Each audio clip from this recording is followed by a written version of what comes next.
Bueno, Maxi, a ver, tocaste muchos puntos, ¿no? Sí, Y podemos estar de acuerdo en varios. O sea, yo creo que la batalla cultural, que a ver, ya que estaría bueno precisar un poco qué significa, ¿no? La batalla cultural. Porque, digamos, pues es un término que muchas veces se utiliza y, digamos, forma parte de cómo ese arte usualmente escucha y dice, como marxismo cultural, ideología de género, batalla cultural y demás. Por ahí está bueno precisar un poco el significado, o por lo menos lo que uno piensa o entiende por batalla cultural. Yo por lo menos, ¿qué entiendo por batalla cultural? Es ese conjunto de iniciativas, de proyectos, de actitudes, en fin, propuestas que están destinadas a generar espacios de debate, de discusión, producir eh, productos culturales que de alguna manera reflejen una determinada concepción, una determinada ideología, una determinada doctrina, pero en un estado, digamos, de permanencia. Es decir, la batalla cultural nunca se gana definitivamente, y en esto coincido plenamente contigo. O sea, porque a ver, la izquierda siempre ha hecho batalla cultural, o sea, es un concepto valorativamente neutro e ideológicamente, eh, digamos, elástico. O sea, los conservadores pueden hacer batalla cultural, los reaccionarios pueden hacer batalla cultural, los socialistas pueden hacer batalla cultural y los liberales podemos hacer batalla cultural, ¿no? Entonces, el tema es que la relevancia de la batalla cultural para el liberalismo viene porque, en definitiva, vivimos en un mundo muy poco liberal o muy antiliberal. Entonces, la batalla cultural desde el liberalismo adquiere una connotación de resistencia importante, ¿no? Entonces, la idea es, si nosotros queremos un mundo más libre, una sociedad cada vez más abierta, la batalla cultural es fundamental porque partimos de una cierta desventaja estructural porque en general el espectro político, por lo menos en Uruguay y en Latinoamérica también, está corrido hacia políticas o posturas antiliberales, más bien que corrido hacia políticas liberales o posturas liberales, ¿no? Entonces, me parece que la idea de la batalla cultural supone un reconocimiento de las dificultades que supone la aceptación del discurso liberal en sí. O sea, porque en definitiva, y esto no es menor, el discurso liberal es contramayoritario y contraintuitivo, podríamos decir. A mí me gusta verlo así. Es decir, es contramayoritario ¿por qué? Porque, como tú bien comentabas, los derechos naturales o los derechos individuales suponen un límite, y en una democracia, además, tienen que funcionar como un límite a la tiranía de la mayoría, por decirlo de alguna manera, ¿no? Es decir, por más que todos nos pongamos de acuerdo y votemos que hay que matar a una persona, eso es inmoral. ¿Por qué? Porque nadie, por más que nos pongamos todos de acuerdo, nadie tiene la legitimidad de lesionar un derecho individual, un derecho natural, como se le quiere llamar, de una persona, por más que haya un tremendo consenso popular.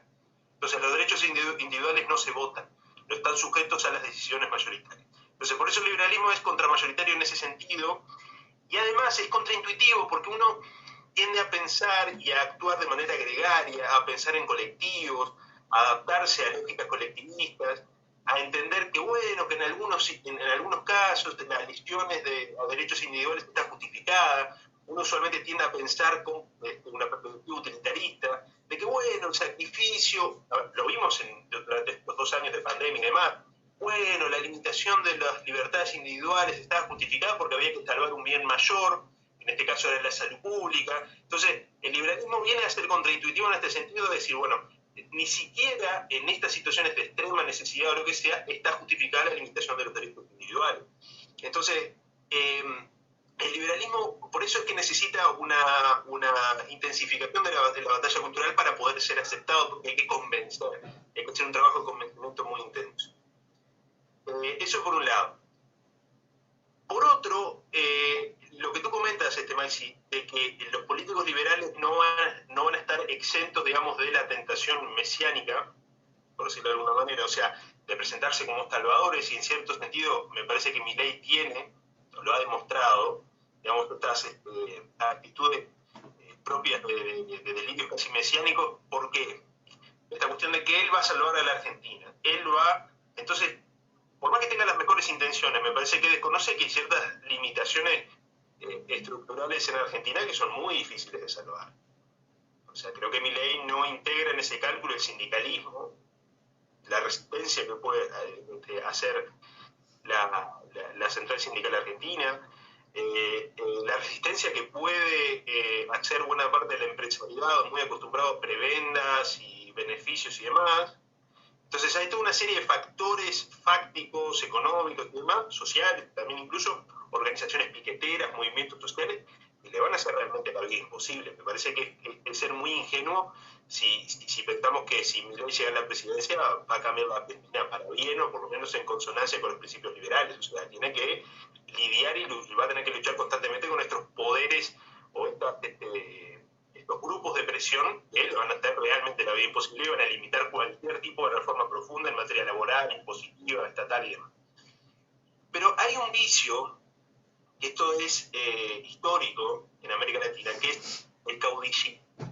El caudillismo supone una distorsión, digamos, de la política, porque concentra la actividad política en personas y no en ideas.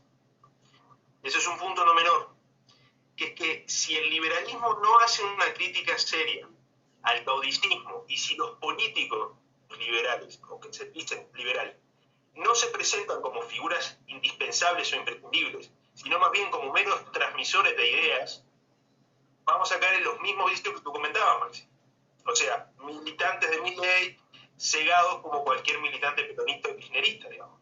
Y en el fondo son igual de malos uno de otro. Milei se puede equivocar, Milei puede tener posturas o decisiones incorrectas. Entonces, si uno no tiene una militancia crítica, que en definitiva le dé primacía a la coherencia ideológica por encima de las personas, en definitiva de poco sirve la entrada de liberales en la política, porque van a caer en los mismos vicios que los políticos tradicionales o antiliberales o de otras corrientes, digamos. Eso me parece no menor.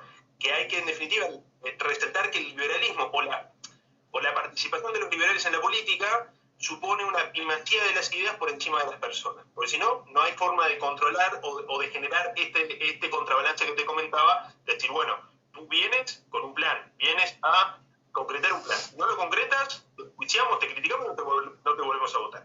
El problema es que, claro, la tendencia, por lo menos en América Latina, es hacia el personalismo, el caudillismo, el mesianismo, y muy probablemente Milei termine como un político tradicional más. Por lo menos esa es la sensación que me da, y me parece que ha tenido indicios en ese sentido, con ciertas alianzas conjunto por el cambio, está pensando en estrategias y demás que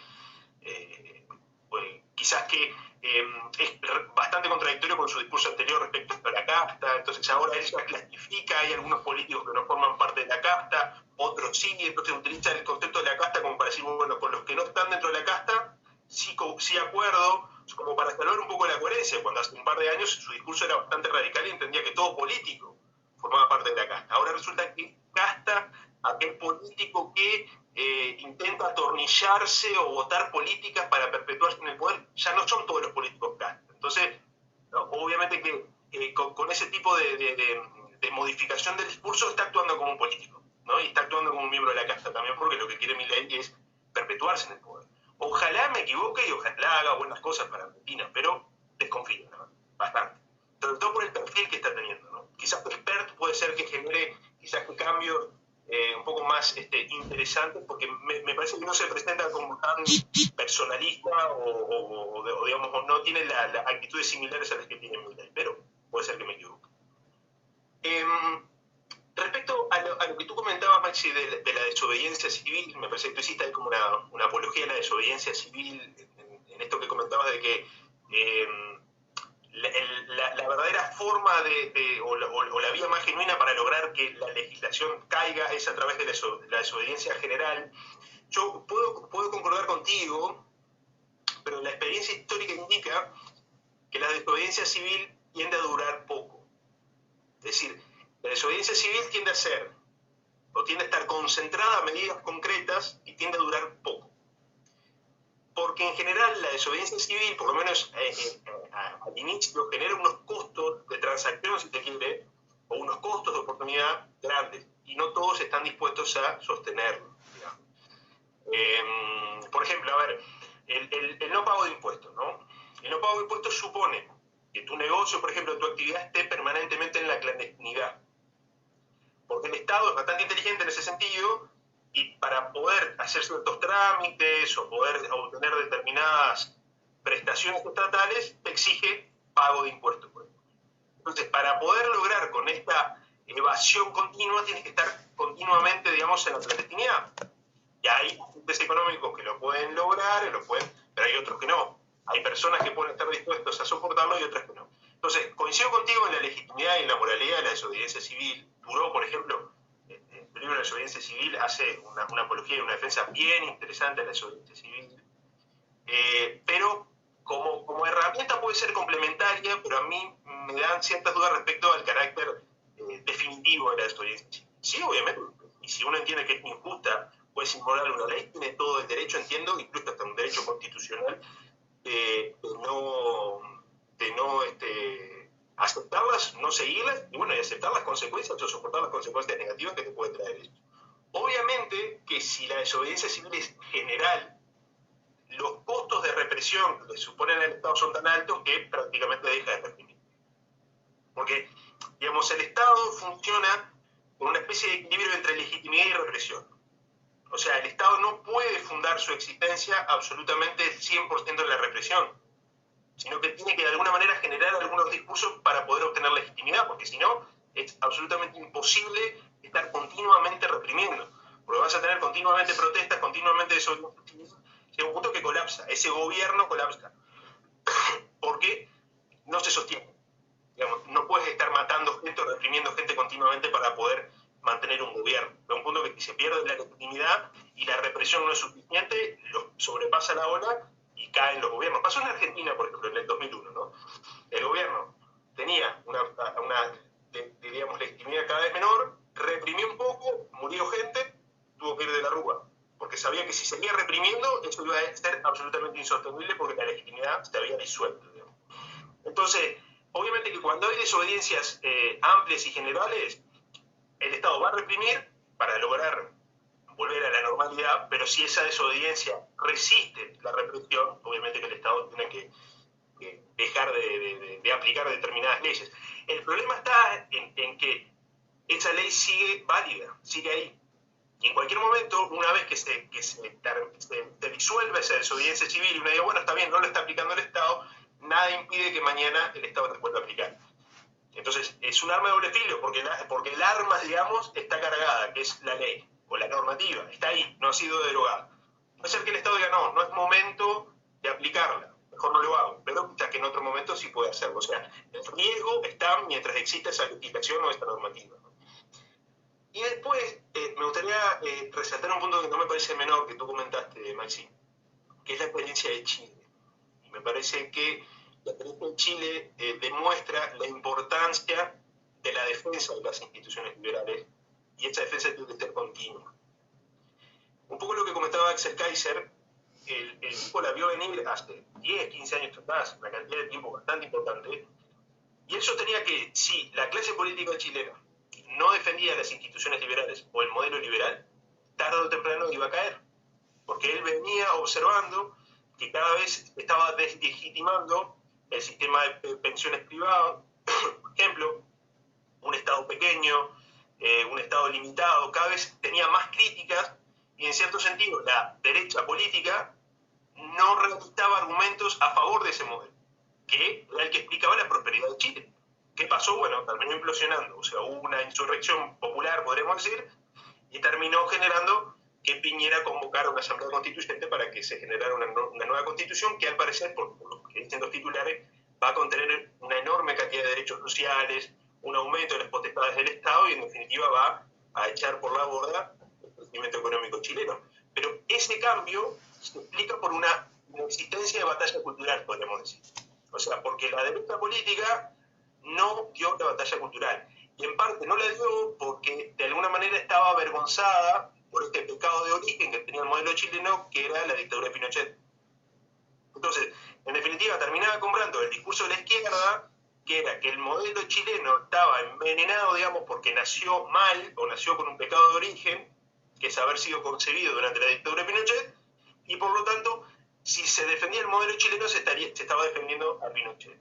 Y la derecha política chilena no logró romper esa lógica o esa vinculación que te imponía la izquierda. Y el resultado lo tenemos a la vista. Chile se va a transformar en un Estado más de Latinoamérica, con un aumento de la pobreza, con un atraso económico, una ausencia de crecimiento económico, lo que ya sabemos, ¿no? Entonces, coincido contigo en la relevancia de la batalla cultural, no solo para generar cambios, sino también para conservar lo poco bueno que pueda haber. Matías, sos extremadamente claro en todo lo que decís. Yo la verdad te agradezco muchísimo por este debate. Estuvo muy bueno y vamos a hacer otro, porque la verdad que a mí me encantó. Vamos a hacer otro, después sobre otros temas te vamos a volver a invitar porque estuvo genial. Propongo que para cerrar los tres hagamos un discurso final, pero lo más abreviado posible, un mensaje final, digamos. Un mensaje final que queramos dar. Sergio. Mi discurso es, nada va a cambiar si todo sigue igual. O sea, la historia es una repetición, cambia y sigue repitiéndose. O sea, hay algo que los mecanismos están fallando. Entonces, creo que lo que está fallando vendría a ser la población que no está siendo crítica y se tendría que, más allá de la batalla cultural, como estaba hablando recién, de que cada parte da su batalla cultural. La derecha, la izquierda, el centro, el liberalista, todos dan su batalla. Entonces, no es menos legítimo. Entonces, es decir, acá lo que se está fallando es en la racionalidad, se está perdiendo la racionalidad por el fanatismo. Sentir y razonar son dos cosas diferentes. Entonces yo creo que tendríamos que ser críticos, aplicar el pensamiento crítico, la racionalidad. Está muy bien. Arrancando por ahí. Más allá de que si vos arrancas con una premisa crítica, por más que arranques para la izquierda, para la derecha, para donde sea, siendo racional, ya está.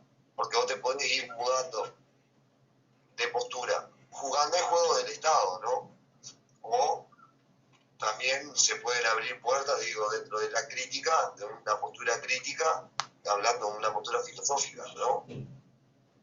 Ser más filósofo, pensar más. Digo, se van a abrir puertas para todos lados. Totalmente. La gente va a hacer pensar un poco fuera de la caja.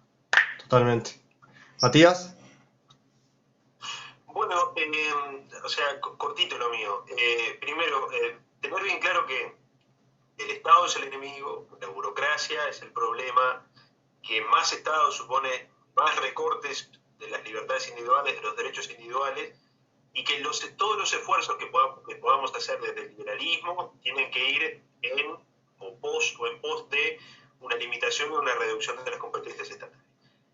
Las herramientas para poder lograrlo, bueno, pueden ser varias, lo que hablamos, desobediencia civil, puede ser batalla cultural. Dentro de ese arsenal puede estar también la política. Obviamente que el encare o la aproximación del liberalismo a la política es particular.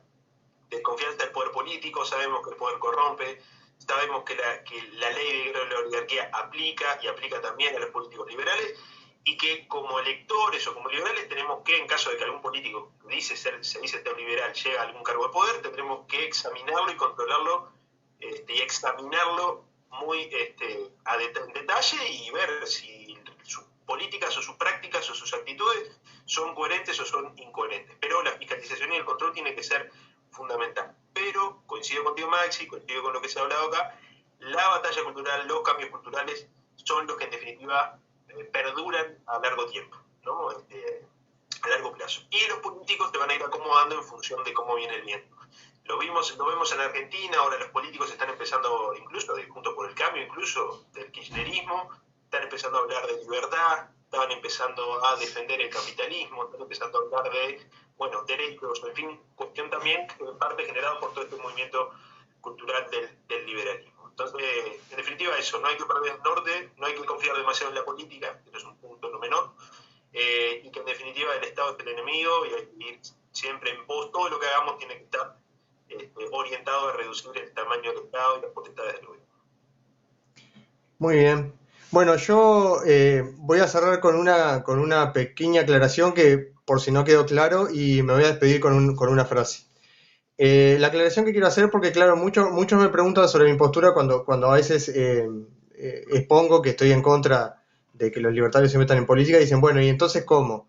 Bueno, hay muchas maneras, ya hablamos de la desobediencia civil, hablamos de la evasión, mercado negro, contraeconomía, algoritmo, criptomonedas. Habría que hacer un video para cada una y me encantaría si hacemos uno invitarte porque la verdad que sos muy claro con lo que pones. Una vez más quiero agradecerle a ambos por por este debate, la verdad que fue muy productivo me parece y va a estar muy bueno que la gente también haga sus comentarios sobre qué fallos ven en mi discurso o en el de Matías o en el de Sergio.